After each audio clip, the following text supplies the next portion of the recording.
Good morning বন্ধুরা, দীপালি কিচেনে আজকেরও একটা ভিডিও নিয়ে চলে এসেছি।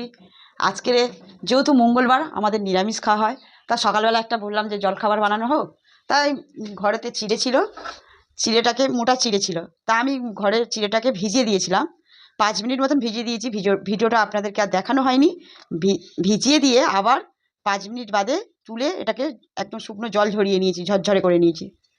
তা বন্ধুরা দেখুন, চিড়ে ছিল, গাজর ছিল, তা আমি ভাবলাম কি একটা চিড়ের পলোয়া রেসিপি বানাই। এই গাজরটাকে ছোটো ছোটো করে কুচিয়ে নিয়েছি, তার সাথে কারি পাতা নিয়েছি, আদা একটু ঘষে নিয়েছি, ঘষা মেশিন দিয়ে ঘষে নিয়েছি, আর তার সাথে নিয়েছি কাজু, কিশমিশ, গরম মশলা, গোটা গরম মশলা, লঙ্কা, তেজপাতা। কড়াটা গরম হয়ে গেছে, আমি ওর কড়ার মধ্যে সাদা তেল দিয়ে দিচ্ছি, সাদা তেল। তো বন্ধুরা, সাদা তেলটা গরম হয়ে গেছে, কাজু আর কিশমিশটাকে একসাথে ভেজে নেব।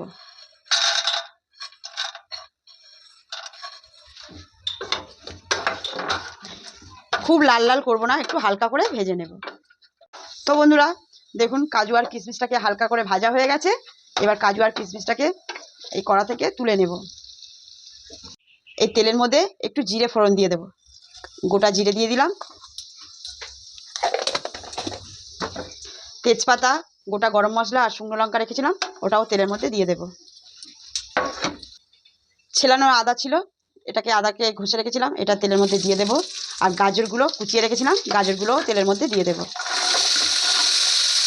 পাতাগুলো ধুয়ে রেখেছিলাম, কারি পাতাগুলোও তেলের মধ্যে দিয়ে দেব।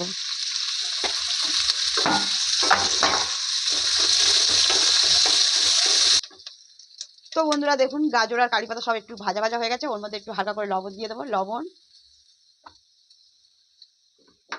আর একটু অল্প করে হলুদ গুঁড়ো দিয়ে দেবো, হলুদ গুঁড়ো। এইভাবে ভেজে নেবো। মশলা দিয়ে ভাজা হয়ে গেছে।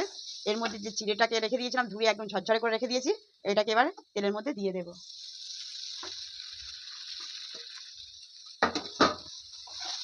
দিয়ে এইভাবে তৈরি করে নেব, নাড়তে থাকবো। তো বন্ধুরা, হালকা করে একটু চিনি দিয়ে দেবো, দিলে এটা খেতে ভালো লাগবে, টেস্ট লাগবে। আর ওই ভাজা কাজু কিশমিশগুলো এবার এর মধ্যে দিয়ে দেবো।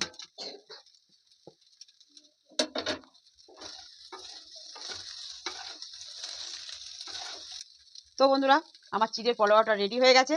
নামানোর আগে একটু ভাজা জিরের গুঁড়ো দিয়ে দেবো, তাহলে সেন্টটা খুব সুন্দর হবে। এভাবে আপনারা বাড়িতে ট্রাই করবেন, করে একবার খেয়ে দেখে আমাকে অবশ্যই কমেন্ট করে জানাবেন। যদি চিড়ের পোলাওটা ভিডিও ভালো লেগে থাকে, তাহলে ছোট্ট একটা লাইক, কমেন্ট, শেয়ার এবং সাবস্ক্রাইব করে আমার পাশে থাকবেন।